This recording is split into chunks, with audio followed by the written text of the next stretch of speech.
And also, real talk. Can we talk a little openly about that kind of stuff? Yeah. When I saw like about like how much he was paying for his like growth, I was like, look, buddy, like, I'm not going to give you sources, but you could get a Serostim for like 1/10 that price. Whoever the told you that is you in the hard.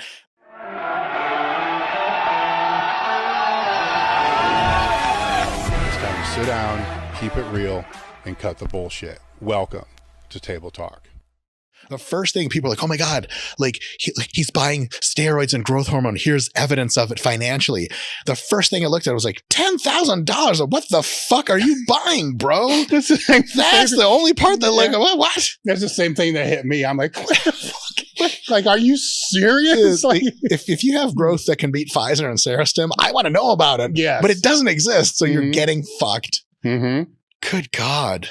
At least if you're going to tell people, you lie to people about drugs, don't get ripped off. You know what? Good. I take it back. Good. I'm glad he got ripped off. If anyone to get ripped off, thank God it was him. And it was great public service to like younger people who shouldn't be doing drugs. They're like $20,000 every 6 months. I can't afford to do drugs. And they just write it off. And you're like, well, TLDR kid, it's actually, you know what? I'm just going to shut up. No, that Yes, might be a good thing, right? Because if you look at over the past, God, my time frame, because I'm old, say 20 years, 10, probably more 10 years. The conversation about PEDs has shifted tremendously, where before it was something that we just didn't talk about. Sure. Right. You became very good at avoiding the questions, avoiding the conversation. And that was a strategy that over a period of time, a lot of people would criticize. Yes. Because you're not being open, you're not being transparent. Yes. Now people are being open and transparent, but there's a social cost associated with that. Totally. Is there's more kids using it. Yeah. So what are your thoughts on that in particular? You know, net positive or negative? I don't know. Like sometimes I think of it and it's a negative, and other times, you know, I shift the other way. I have a few thoughts on that. It will probably surprise no one to hear, maybe some people, that politically, I have a complex political kind of situation, but I'm probably most closely aligned to like libertarian. Like freedom is fucking awesome. And so when the government decides to make voluntary activity that hurts no one except for maybe the user illegal, they threw the first stone. So I think that lying about steroid use in the context of shutting the fuck up about it so you don't get fucking popped is 100% ethical. It's like Nazis coming up to your door in the Holocaust. Like, do you have any Jews in there? Like, lie away. Fuck them. They're Nazis. They started the shit, right? So when people like back in the 90s, I remember seeing a thing where like Kai Green was getting interviewed on like a regular actual news station. And this was fucked, but it's the very close of the segment. You know, they have like the music coming in and the guy's like, you know, asking about this and posing, blah, blah. And Kai Green's super verbose, super just knocking it out of the park. Everyone's laughing. And they were like, all right. And we'll be back later. And now no juice, right, Kai? And Kai goes, only orange, Bob. And it was like, wow, that was so fucking good right on the spot. It was unbelievable. But like, oh yeah, but he really uses steroids. Yeah. He's going to go talk about that, you fucking assholes. You decriminalize it like the UK did. We'll talk about it till we're blue in the fucking face. Now, if it's decriminalized and someone's lying about it, they're just lying cocksucker. But if there's a criminal penalty involved, government threw the first stone on that one, man. Fuck that. Lie away. I don't ever judge. I remember I was at a gym when I was really young before I used anything. And I was talking to a dude who was like, you know, like clearly using, you know, the redness of skin you just don't get naturally. Yeah. And I was like, hey, like a guy like me, if I was to ever get into it, like, what would you start out with? It's like test, like how many milligrams or whatever. He looked me dead in the eye. He goes, I know nothing about that. I go, no shit. He's like, yep. And I was like, understood. I never asked him again. Then I realized later there was like a massive drug bust in the area or whatever. I was like, oh shit, that I picked the wrong time to ask that. But I never judged him a second for it. I was like, dope, because it's illegal. Now that people are speaking more openly about it, and to be completely honest, like personal use busts are insanely rare. Watch me get busted tomorrow, whatever. Sweet, I'll go to jail. Fuck it, right? But now that it's more open, there's totally the downside of people hearing about it more. And so maybe more people are using it, right? Right. However, Prohibition has a really nasty track record with not discouraging use. Alcohol use rates in the United States during literal prohibition were fucking mega high because, especially for young people, when something is forbidden, they're like, oh, Oh, fuck. Because drinking when you're in college and you're under 21 is like this exhilarating experience. Mm-hmm. When you turn 21, you get drunk. And the next day, like, you want to drink? You're like, no. And you have a couple of glasses of wine with your wife when you're 50. And that's the last time you drink. Because you're like, ah. So, with marijuana, when it was basically decriminalized pretty much all over the United States now and legal in a bunch of places. And people were predicting, like, as soon as you fucking legalize it and you talk about it a lot, everyone's going to be a degenerate drug addict. It just never happened. So is it better for us as a matter of social policy to be open about discussing anabolics, for young people to be able to contextualize, like, look, kid, yeah, this is the thing people do, but it's going to fuck you up. This is one of the most compelling things you can tell young people is there is a huge class of anabolic steroids, subclass of anabolic steroids that will stunt your growth permanently. You tell the motherfuckers that shit, they're like, wait, what? JK, I don't need to be a fucking TikTok trend teenager anytime soon. Because you stay a teenager forever, Peter Pan like motherfucker. But you can have an honest conversation then and talk about trade-offs. If you just don't talk about it, it's got that allure of the forbidden. And what are the adults keeping from us? What are they keeping from us? If people don't talk about it, it must be really amazing. And then they realize that another bad thing that I think the government did with steroid policy and a bunch of other drugs, they don't talk about it in context and as a trade-off. They're like, it's just bad. You look at what steroids do and they're like liver cancer, pimples the size of your fucking nose, your dick will fall off, the usual. And then if you know people that take them at the gym, you're like, that guy has like one of the 10 side effects and he's just balding a little, but he's also 32. So maybe it's just like his dad was bald. And then you realize like, I've been lied to. And then you might tilt in the direction. I've seen this a bunch where people are like, yeah, man, all the fucking side effects are bullshit. This stuff is like fucking awesome. And you're like, no. They have very serious side effects, mostly long-term ones. So by trying to keep information out of the hands of people, I generally think on aggregate over the long term, net good isn't generally the result. I think more people need more information than less, but with the information, you should be honest and open and talk about both the good stuff and be like, yeah, people take steroids because they fucking work. Like, I remember when I was 12 years old, we had like group stuff in school. And one of the groups, I was in a group of like 3 or 4 people and we went to the hallway to work because like they had to separate the groups or whatever, work on your old part of the project and come back in. And one of the girls, she was like a bad girl or whatever, which was, I was super into that at the time. I was like, oh boy. She was in your group? 100%. She was in my group and I was, shitting bricks. But her and another person started talking about like marijuana. And to me, I was like, anyone who associates with drugs is a literal criminal, a degenerate, drug addict. And I'm just in a different social class than these people. I don't talk to these people. And I remember asking her like, why do you do it? And she's like, it feels good. And I didn't even have the context for that. I literally asked her, I was like, does it like taste like strawberries or something? Like, I didn't know that you could take a substance that could change how you feel. And I realized like, I thought drugs just made you an addict and a degenerate and that's all they did. So people were stupid for taking them. And only later did I realize like, some drugs feel really good to take. And some of those don't really fuck up your life. Some of them feel really good to take and they toast your life. How many recreational heroin addicts do you know? How many recreational marijuana users do you know? It's totally different. But because we have this understanding back in the 80s and 90s, you remember that shit where like drugs, you do one whiff of marijuana and you're just going to drop dead the next day. You might even catch AIDS on the way down to hitting your head on the ground and dying. Who knows? Because you told people that, they had no context, no nuance. And when they get to college and people are fucking doing drugs, they're like, wait, what the fuck? And again, they see that no one's dead. They see like people are having fun. They try them, they feel great, and then they can get into real trouble with drugs because then they rediscover for themselves like, okay, the government definitely exaggerated by a factor of 10 how bad these things were, but they're still bad for you in context. I remember I was 19 years old. I guess I'm not really outing anyone here. I went up to visit a friend at Central Michigan University.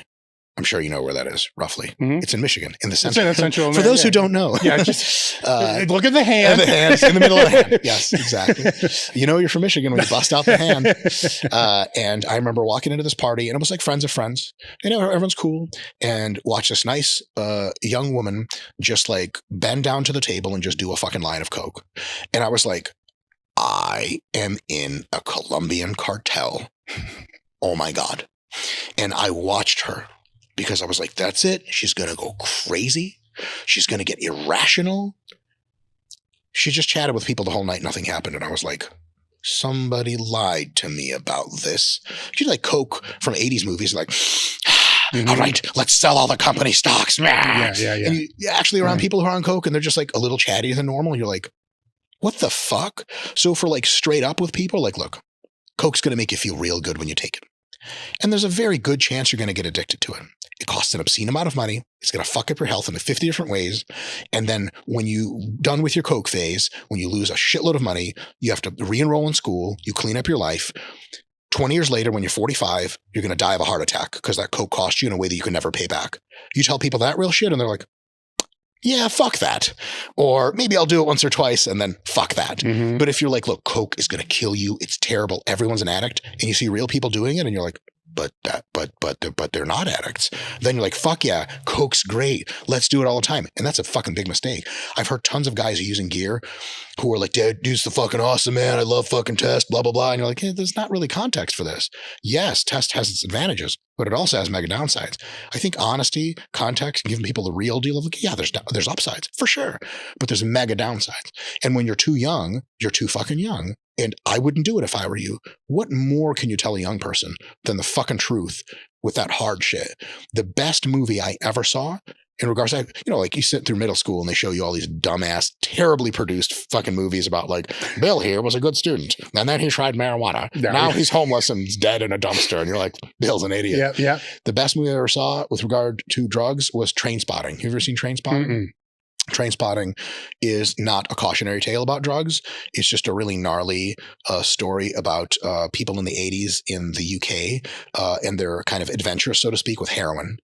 And do not watch this with your children, but man, you got kids that are like 10 or 12 and because you used to be, if you're listening to this and you're a father, you're a mother, and you had a wild side to you and you wish someone talked some sense into you when you were young, when you're a parent, like kids don't fucking listen to you. They're like, yeah, okay, whatever, dad. Mm-hmm. If your kid is like 12 years old or some shit and you think they're hardy enough to handle some nightmares, but they need some fucking real like God's eye view of shit, Trainspotting, the movie. Watch the movie with them. Like, it's heroin and it starts out, everyone's having a lot of fun. And towards the end of the movie, you're like, I'm never doing heroin ever, ever, ever. Because the kind of shit you see in that movie is two things: fucked up and realistic as hell. And you're like, nope. They show heroin withdrawal. They show, I don't want to spoil too much stuff, but like one of the guys gets like HIV and he dies from like adopting a kitten because cats produce some kind of dander or whatever that doesn't do anything to you if you don't have full-blown AIDS, but will kill you if you have AIDS. And it was like shit like that, just all the way down for 2 hours. That real cut of what actually happens, I think, is the best education you can give kids. So like, you want your kids not to do steroids? Show them a Liver King video. Be like, you want to end up like him? Be like, no, like stay the fuck away from steroids, at least until you're 25 or something. I'll date myself here a little bit, but when I started, the test would come with the package insert, right? So, and on the package insert, there is a squared box that basically said, this will not enhance athletic performance. I love it. Right. Meanwhile, blatant I'm looking around like, wrong. Why are we doing it? Yeah. Then? And it's, it's the package insert, right? Yeah. So it's got all the side effects. It's got everything. Yeah. So then you're looking at that, like, so is all the rest of this bullshit too? So this is like real world stuff. It went through my head, at that time, like, well, this is blatantly bullshit. Yeah. So all this must also be bullshit, but it's not. But it's not. Yeah. And, at what age or at what time do you think somebody would be prepared to be able to make that choice or decision? That's a great question. I think it also intersects with like when it's really time to start considering it, if you're serious about strength athletics and if you have what it takes to really justify going to the next level. So for me, it is very context dependent, but my average age of discussion is about 25 years old. Because if you like have results you're not super impressed with and you're 23 and you're like, I think I need drugs, man. I need more gains. Like, shut your fucking mouth. You're a goddamn baby. You still got gains coming your way like crazy. If you don't have good gains coming in your fucking early 20s, dude, one of two things. One is you're doing some shit really wrong that steroids won't fix. Or two, you just have the most dog shit genetics of all time. And please do not take steroids because it's going to make you just below average, but also red in the face and with 80 pimples. And now your dick doesn't work. Mm-hmm. I've seen that. So, dude, I had a guy walked up to me in the gym and clearly I was on gear, right? At some point, everyone's like, okay, fine. And he was like 5'7", And I was probably about 160, 165. And I'm telling you, 15 to 20% body fat, not shredded. And he just starts yapping at the mouth. I thought it was curious. Nice guy. He started telling me like about how much tren he's on. And I was on tren at the time too, except I was like 225 and I had veins in my abs. And I was just like, what the fuck? I didn't say that. I was like, yeah, man, tren, ha, ha, ha, and went to go like press. But I was like, this is a guy that does not need to be on tren. Whatever it is you're getting off tren, it's not enough. You don't want that many downsides, psychological, neurological health, regular health, blowing up on people over traffic disputes for whatever the fuck he got out of it. Like, trust me, 165 at 17% body fat is not worth tren. I'm sorry. I'm sorry. No, it's a personal value judgment. Maybe for him it was worth it. It was one of these things where you should be getting fucking awesome gains until you're at the very least 25. And then if you've been diligently training since you were a teenager, you should at least be starting to bump up to like the asymptotic phase of your natty gains. Like, just starting to get a little slower gains wise. And now you kind of know like what the deal is. So for example, if you want to be an open class IFBB pro bodybuilder and at age 24 and a half, you weigh 150 pounds at 5'9", don't take steroids. Pick a new hobby, or lift for the fucking fun of it and to fucking look amazing at the beach to regular people. And if you're like 5'9", 155 and you're shredded, that's about as good looking as you'll ever get to normal people. No one thinks you're gross. Everyone thinks you're great. But if you are 215 with a six pack at 5'9", at 24 and a half, and you want to be an open pro, you probably have what it takes. And then make an intelligent, calculated decision. Talk to a medical professional. Do it, hopefully in the United Kingdom where it is decriminalized, and then go to town. But until to me, it's more about how many years you've put into the sport drug-free and not how old you are. But the age absolutely plays a factor. There's actual science to support this. Full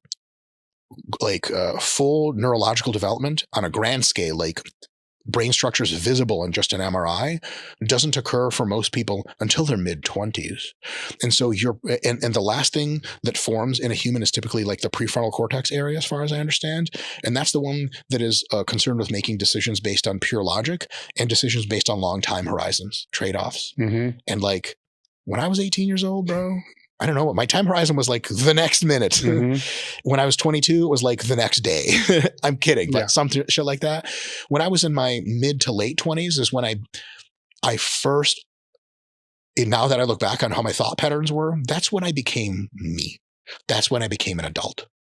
And that's when I was first prepared for decisions like, should I use gear? I started when I was like 27, like a month or two shy of when I was 27. And to me, that was a really good time to start. I knew guys, great friends of mine, that started when they were 20, started when they were 22. Most of them are not gear anymore. They don't do strength sports anymore, and they fucking regretted it. Some of them went on to be world champions, and they loved it. But for the average person who's thinking about using gear, do you want to use the example of a guy that had everything right, genetically, everything else, and became a world champ? Sure. Are you Chris Bumstead? Unlikely. So should you start steroids nice and early like he did? If you have the right stuff, you have the right crew behind you, you're already unreal mature at age 21, and you have all the genetics, and everyone's like, dude, you're going to be like blah, blah, blah. It's all good. And you want to be a drug using guy? Because here's another thing. In bodybuilding and powerlifting, etc., the drug-free side of the thing is blowing up like crazy, bro. Social media, people give a shit. They care if you're drug-free or not. And the drug side is like less and less allure and more like, so you drug free? You're like, no. And they're like, that sucks. And they walk off. And you're like, I did this to fit in and no one likes me. So you may very well consider just never using steroids. Even if you want to be the best at what you do, just stay drug free. Like USAPL powerlifting and shit like that, IPF, like those people are, most of them are actually drug free. I know I'm going to get a lot of shit in the comments. No, but I would agree with you. I would go as far as to say most competitive powerlifting, if we opened up open powerlifting, and we download the whole database of whatever that is, the majority are drug-free. Yeah, which is crazy because you look at their numbers nowadays and you're like, I am nothing and no one. These are gods. You got girls squatting 450 pounds at like 120 and you're like, what? That's a good squat for an enormous man. And like, this is a French girl who's completely drug-free and she's 19 and you're like, kill me. It's like when you watch Chinese weightlifting, you're like, I even lift weights. This is pointless. So the drug-free side is so awesome now that like, maybe you shouldn't do gear at all. But if you're going to do it, what I want people to understand is it's a big deal. It's a big, big decision. It's not, I really don't like, there's an attitude that other countries have to it or other cultures, and no disrespect. It's just another way of doing things. I don't personally like it, but it's got its upsides. I know I'm going to get shit for this, but fuck it. The Arab world, the European world, a lot of the people there are like, you need to get in shape for a music festival. You take fucking VAR and Tren. That's just what you do. It's leisurely. And these are real powerful drugs. Treat them with a little bit of reverence. Wait till you're a bit older, till you're a bit wiser. They're also, for most people, a means to an end. They're not fun to take for their own shit. Like, there are fun aspects of it. Like, when you're on a ton of gear and you've never felt confident in your life, maybe middle school didn't go well for you, you got beat up a lot, you're going to feel confident. And that feels nice. But then when you have enough confidence, like true confidence underneath you, you just feel anxious and needlessly aggressive all the time. Like you're at the store and some guy looks at you and what the fuck's he looking at? Like that's your first thought. You're like, I don't want to have these thoughts anymore. He's just some guy. What the fuck is going on? The health stuff, the health scares, the anxiety, the aggression, the neuroticism. Dude, this shit's it's fucked up, dude. Like, it's not fun to do this shit. Are the results cool? Yeah, they're fucking sweet. That's why people do them. But people are like, oh man, I can't wait to jump on. Like, trust me, you can wait to jump on. Now that I'm kind of wrapping up my bodybuilding career in the next couple of years, I can't wait to get off. I'm tired of this shit. Mm-hmm. There's Broderick Chavez, one of my mentors in the kind of gear side of things, calls it the burden. Like, you know, when you're on like, I've never been up this high, but his example was like, when you're on 3 grams of total gear and you have to eat 6,000 calories every day and make 5 hard workouts a week, ain't nobody having fun anymore. You're like an astronaut riding up in a rocket at like 9 Gs. No one's like, this is fun. They're like, this is how it feels all the time. And you're like, I'm on a mission to get it done. But I think people from TikTok or whatever have this idea that the after picture is just how it feels the entire time. You got cheeseburgers, you do this, you got your clan abs, and like you're the man. And that is a very small part of it. It is definitely a part of it. It's cool, but there's some bad shit in there. And don't rush to do that. There's, when I was still competing, you know, it's whatever my dose was, you know, at the time. Sure. Max, it was whatever I wanted to total. So I'll just put that out there. No logic to that whatsoever. Oh, that's right. How much that you have a scale of like, what's my total? What's my gear dose? It's a straight line. You're like, oh, that's a lot of trend. All right. I got to the point that I hated taking the shit because after decades of doing it, it's like, oh God, I got to do this again. So I put these white coffee cups in my walk-in closet with Monday, Tuesday, Wednesday on each one, and I'd preload the whole week. And every fucking time I would take it from Monday and put it in Tuesday. I just do it tomorrow. Oh, fuck. Here, and then it ended up being like, oh, fuck, they're all on Friday. And it's counterproductive to what I was trying to accomplish at the time. But at the same time, it's mentally exhausting. Like, oh God, I got to do this again. That it's... their long-term side effects are real. You know, I've been around long enough to know people who have been on long enough to know not everyone's doing well. Yes. And now in transparency, most of them won't blame it on that. Sure. They'll blame it on 9,000 other things. Sure. And leave that one. Curious. Right? Yeah. Very interesting how that all kind of transpires and works through that whole thing. Where with the people getting on, I look at it kind of 2 different ways. That if they get on too soon and they haven't maximized their training, you know, their nutrition, their ability to recover, the big rocks, then they just go on. And then when the gains start to slow, as they will, then their answer is more. Sure. Right? Now, if they learn those things first, you know, how to periodize their training, how to eat, how to recover, they're eventually still going to have to do it anyhow. Yes, but 10 years later. Yes. And then they'll have to do it for 5 years less total. Like being over 1 or 2 grams of total gear is some shit you want to do as little as possible in your life. So if you gain most of your muscle drug-free before you're 25, and then you do a couple of years of cowboy shit, dope. You win your medals, you do your trophies, you turn pro, do whatever the fuck it is you were going to do. Statistically, most people will do nothing of the sort. I haven't turned pro. I'm fucking nobody. I've been doing this shit for 10 years or some shit like that. But the less time you have to do that for, the better. because the total area under the curve of how much gear you put into your body is absolutely a huge factor for a few things. One is longevity. Another one is morbidity, which is like you can live a long time, but you're going to live in really poor health because of what you did for yourself, which is from people I understand and talk to on a personal level of high morbidity conditions, diabetes and shit like that. The difference between living and dying is very marginal at that point. Like, yes, I'm alive technically, but this ain't it. Mm-hmm. And also there's some pretty convincing literature that at least acutely and at least certain kinds of intelligence are reduced by anabolic steroids. And there is absolutely a dose response and total duration relationship. So if you take, for a few years, less than a gram of gear, it's statistically undetectable. If you take 5 to 10 grams of gear for 10 years, you're going to drop your IQ by like a standard deviation. Now, certain types of IQ, if you come off, it's a little better, blah, blah, blah. There's nuance there, so it's not terrible news. Fuck, man, intelligence, man. I promise you don't want to fuck with that. Mm-hmm. That's so much more valuable than any amount of fucking muscle you can have on your goddamn body. Like, I made all this fucking money or whatever, 18 trillion Lamborghinis that I own at this point. Some of it was because I was jacked. Most of it's because I got a brain or some shit like that. Like, I'm not that jacked. You know what I mean? So these are mega serious costs. And so if you want to play the game, fine, get to the biggest natural size you can get to in your mid to late 20s. And then the steroids and shit are the icing on the cake to take you across the finish line. And if you want to keep dabbling all the way to age 40, dope. Fire away. But if you started gear, I know people like this, no disrespect, we're all on our totally different journeys. I know guys that started gear when they were 16. Dave, what kind of triggers are you supposed to pull at 25 and you can't total what you want to total? You already been on gear for fucking 9 years. Like a goddamn old man. And you can see it in people's faces too. You ever see gear age people visibly in the face? Like it occurs like cycle to bridge. When you're bridging, Gear you're like 8 years. People. Dude, when you're off cycle or like on TRT, people are like, did you get 5 years younger? And then like you're in contest prep, you're on trend and people are like, you don't look so good. You're like, I don't feel so good. God damn it. I feel exactly as old as I look.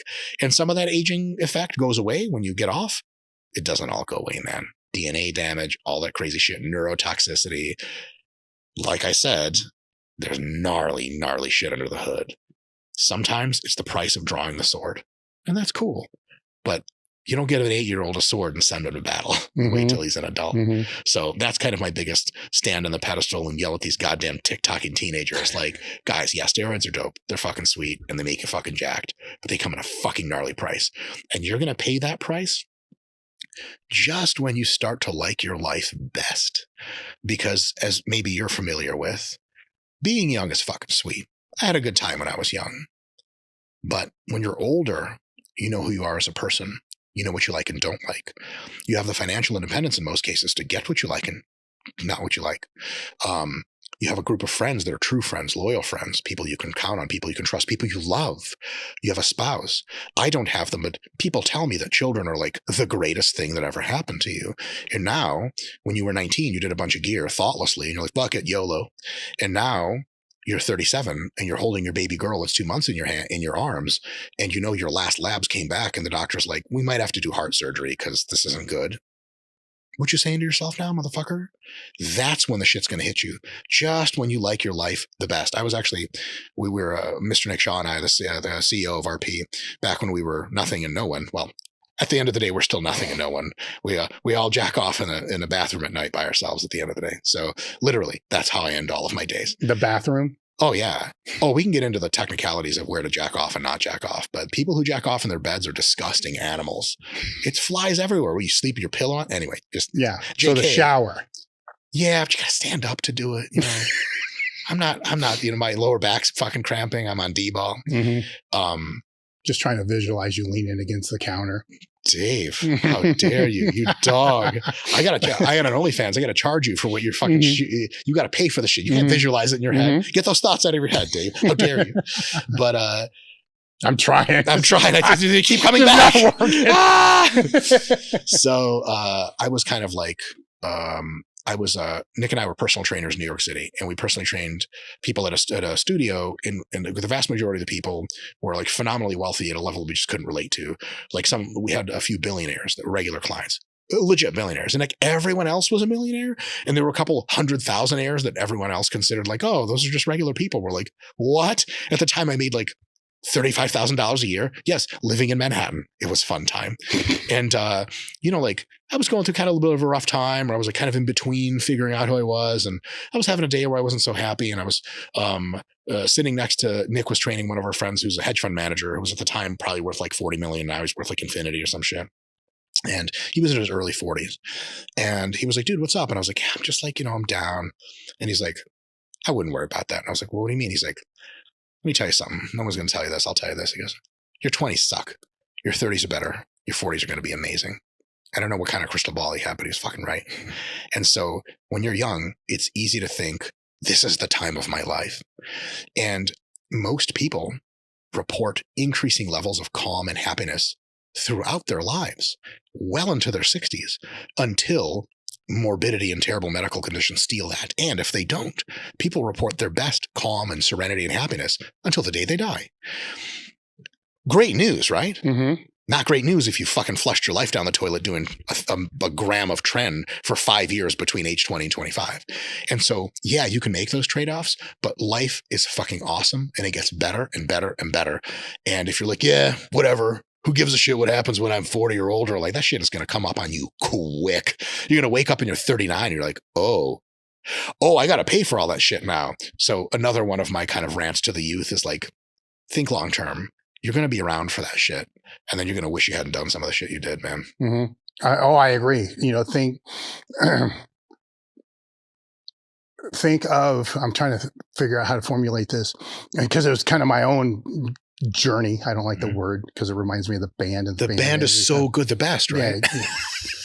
Yeah. I'm kidding. Yeah. I get for some, yes. But it's just whatever with that.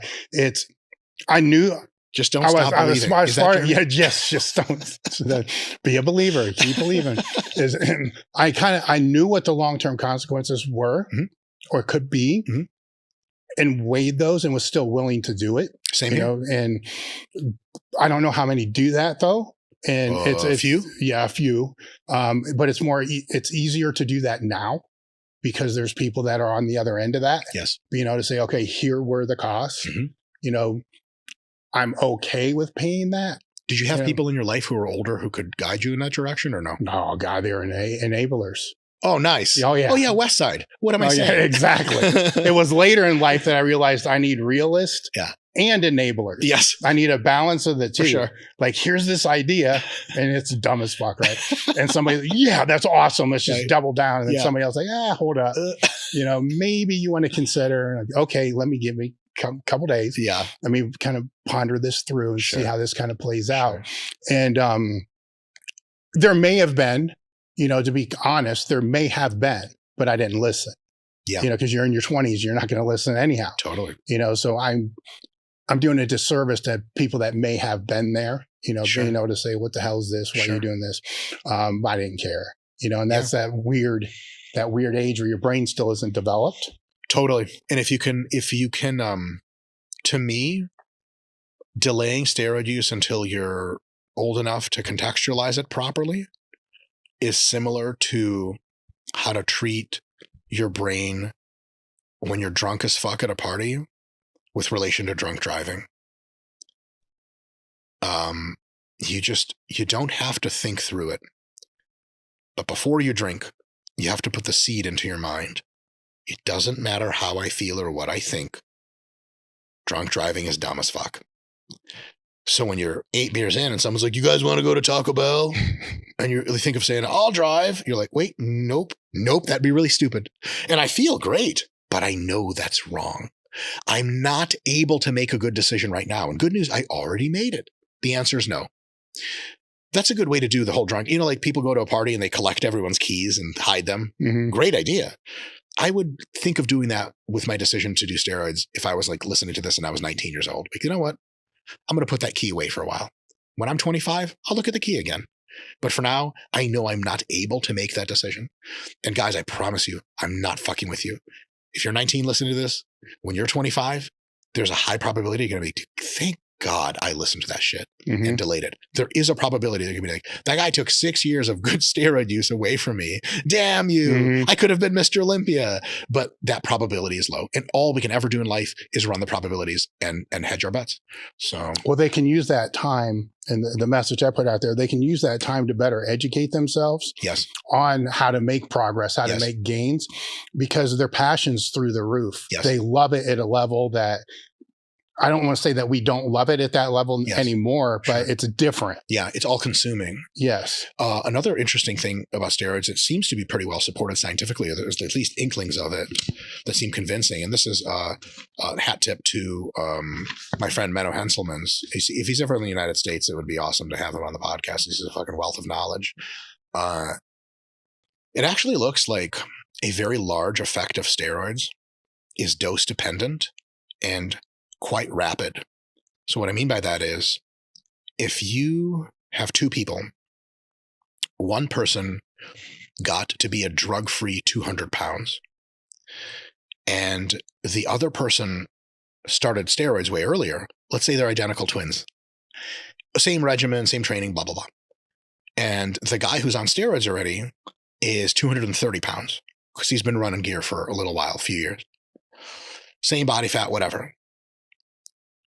When you are that 200-pound drug-free person, because you've put all the work under the hood, myonuclear domain, all that shit, satellite cells, when you decide to hop on gear, merely months, at most a couple of years, you're basically going to be caught up to another guy that's been fucking running and gunning for a long-ass time.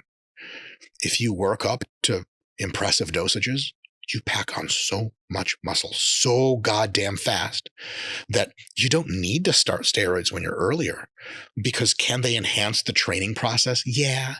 But most of the effect seems to be like, it actually happens pretty goddamn quick.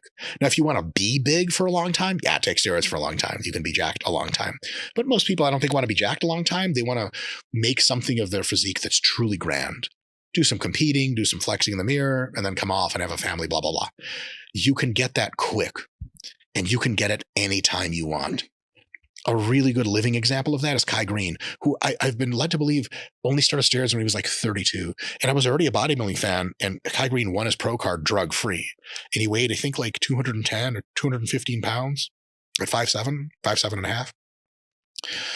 I remember when he started steroids, because the next time he stepped on stage was like a year later, and he was 235 on stage.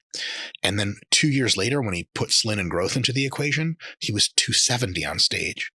And all these dumb motherfuckers have been juicing for years and years and years, weighing 230, 240, and like, fuck that 210-pound guy, what an idiot. He just caught up to them so goddamn quick, because the shit happens fast. So if you think like, man, I need to be juicing for 10 fucking years to build a good physique, bullshit. You'd be training hard and getting your natural genetics maxed out. And when and if you decide to jump on, the shit will happen for you real goddamn quick. So what is the mechanism that's creating that? To be honest, a lot of it is intracellular water. Like a lot of the size you have on gear is just intramuscular water. And so a very astonishing amount of that is intramuscular water. And if you use insulin and growth hormone, it's even more than that. And so you'll have guys like, you've seen like pro bodybuilders come off cycle, and you're like, is that guy sick? Is he going to die? He competes at 250. He's 220 pounds right now, and he's kind of soft. He's not on gear. He puts the gear back in. He fucking regains all the quote unquote muscle. But a lot of that's not muscular tissue. It's just intramuscular water, which is dope. I mean, it is muscle at that point, but it's a bit of a different thing. And so that's one of the things. Another one is when drugs are so powerful that they grow so much muscle so fast that when you're on them for a few years at high doses, that's about as big as you're going to get on that dose. Remember earlier you said like I was going to total whatever my dose was? There's a very similar thing going on with gear and how big you are. Like if you're 250 and you want to be 300, you just peg the scale high and go, so 4 grams it is. Yeah, you'll get to 300 and you'll be lean too. But if you come off, you're not 300 anymore, and you don't get to keep a whole lot of that, because the stuff that was keeping the anabolism high and the catabolism low isn't in your system anymore. You go super catabolic, your anabolism is muted as hell, you lose a bunch of muscle. At the very extremes, that's how it happens. So steroids are really more of, now they do give you long-term gains, but the long-term gains I would say is, my general estimate is like something between 25 and 40% of that muscle weight is real long-term muscle gain that if you come off, you get to keep. More of it, much more, is that's just what you're like in the moment. It's like if Superman's real strong, right? But you give that motherfucker some kryptonite and all of a sudden he's a fucking bitch. But what about all the Superman muscles? You take the kryptonite away, he's strong again. Something very similar happens with steroids. Not 100%, but more than most people think, which means that if you can't wait to be 240 and veiny, but you get to 210 pounds with some abs drug-free, a couple of years away, you'll get there. You do not need to crank the shit for 10 years. I wish I hadn't. Another thing is, once you get on a ton of gear, like let's say you get up to about a gram of gear, just on average, you'll get a huge fraction of those gains within the first year or two. After that, you're back to natty gains, except you're on drugs. And so you thought like, this is going to put pounds and pounds of muscle on my body every single year. Bullshit. You got to go up in dose for that reason. And also, you want to give yourself a good window. I like it when for 10 years, I can escalate the doses slightly, staying in a safe range, and get awesome, consistent gains. It protects your joints too, because you don't just like fucking rocket ride. I don't want a situation in which when I was 28, I took 2.5 grams. That's the biggest and leanest I've ever been. And then now I'm 38 and I've never really matched that because I just tried to do it with 750 mgs. You're not going to do it with 750. It takes 2.5 grams to do that shit. So if you put all those puzzle pieces together, delaying drugs until you really want to pull that trigger makes more and more sense. Mm-hmm. And another thing is when you're drug free and lifting, especially to get strong in the 5 to 10 rep range and lower rep ranges even more, you build connective tissue strength and integrity. When you get on gear, especially some kinds of gear that you use, trend specifically, makes your muscles big and strong and your tendons really weak and frail. And it multiplies your probability of injury. If you started doing trend when you were fucking 19, you were waiting to break into fucking pieces. So with that, does it do both? I mean, when you say the tendons become weaker, are they weaker just because the muscles are stronger and bigger, or are they actually Tren and a few compromised?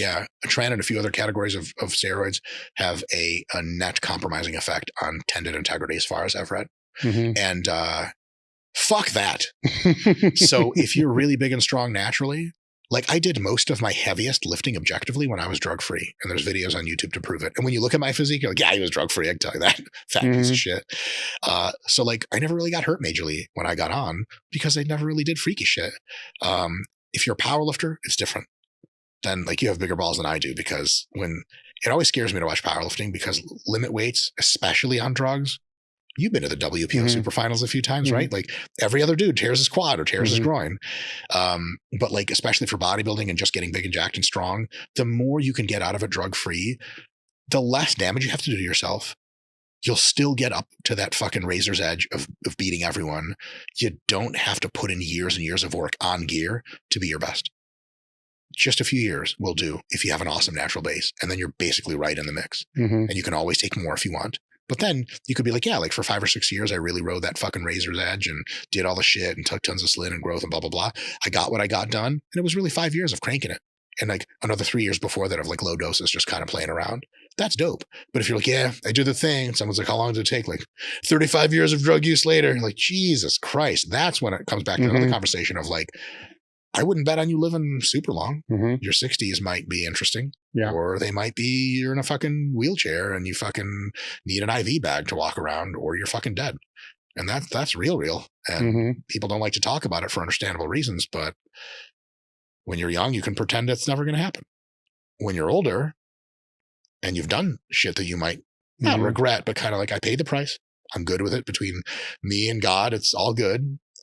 But you may want to tell other young people like, look, yeah, I did it. It worked. It was great. But looking back on it for my life now, I kind of want to live my life now a lot. And I might have like squeezed, in a sense, steroids and stuff, they take your life from later in your life and they double your life force earlier in your life. Yeah. It's like a transfer effect. Yes. And that's a gnarly deal with the devil. Yeah. Is it worth it? Yeah, sometimes. Yeah. Is it something you can calculate that's definitely worth it when you're 16 years old? Possible, but unlikely. It's different, right? Because I can speculatively say it probably took 10 years of my life. Yeah. Right. Where now, at 56, yeah. It's a little different perspective yeah. than when you're 25. Yeah. So you're an executive, a longtime executive of a company. You're Caucasian. You're large. You're from Ohio. A lot of you motherfuckers drop at 65, bro. Mm-hmm. The classic CEO death. You're fired. Big heart attack, drop dead. Done. Right? Like you're not a fucking Asian woman. Yeah. I mean, the average is 78. Yes. And things I've done through my life tick that away. It's pretty basic math to kind of figure out where this is going to go. Yes. You know, and you could be an exception. Totally happens. Yeah. But you could be not an exception. And you could be, people forget that there's exceptions on both ends. Mm-hmm. I mean, people croak way fucking earlier. People croak in their fucking 30s Mm-hmm. and croak in their 40s for sure. And like I'm trying to ride it out a couple more years here to like really put a physique on stage that I can be comfortable retiring and be like, I really did my fucking shit. Seems to be like I'm on track now from this current prep. Like I'm looking pretty cool and pretty big, blah, blah, blah. But as soon as I get that awesome physique, 1 or 2 shows, I'm out, man. I'm out. You're going to see a new Dr. Mike if I'm still alive. I'm going to be like 170 to 190 and lean, but not super jacked. And like I've had enough because I'm interested in seeing what the future looks like. And that's not everyone's trade-off. It's not everyone's choice. And adults can make that choice. If you want to fucking ride into the wind at age 55 on 3 grams of shit, my man, I'll watch that sailing boat go by, crashes into something. Yeah. But an informed choice, no matter what the choice is always better than an uninformed choice. And when you're young, you are literally incapable of making the kind of informed choice that the older version of you would be like, yeah, I knew what I was doing. Dave, how many times do you look back when you're age 16 and you're like, I knew what I was doing? Who can say that? And if you can say that, you're either delusional or like preternaturally intelligent and like had your life mapped out. Some people are like that. No, I wasn't. Not me neither, no. bro. Holy shit. No. Like, and I was like, on a technical level, like IQ testing and stuff, I was a brilliant 16-year-old. But like a brilliant 16-year-old is a funny way to say that. That's like a really tall, short person or some shit like that. Or I'll say it, fuck it, we're allowed to have jokes, right? Mm-hmm. A really good Jewish athlete. Mm-hmm. Yeah. Yeah. I'm kidding. I know some Jewish MMA guys that probably kill me when I see them next. Mm-hmm. Easy fellas. But it's like, you're going to want to have waited. You're going to want to have waited 9 times out of 10. Mm-hmm. That's my best message to young people. So with these questions, I would say that you're true meathead. Thank you. So I don't need to I thought all the nuance about steroids erased all my meathead points. You're like, nuance? That's lame. No, because we already established that there. So enough protein shakes and I'm good. So now I've listened to enough podcasts of where you're the guest on there where people are asking you the best exercise for each body part. It's like this current theme that happens in every podcast you want. Cool. Are we going to do that again? I'm going to go different. I'm going to go, what are the worst exercises per body part? Right? So we'll start with chest. Just hypertrophy based, not strength based. Excellent. Just hypertrophy based. Excellent. The worst movements for your chest. Excellent. Is it okay? That is still a chest movement. Okay. All right. So you can't say like lat pull down. Fucking asshole. Yeah. Is it okay if I eat really quick and then we get back to it? Yeah. Awesome. Let's take a break real quick. Thank you.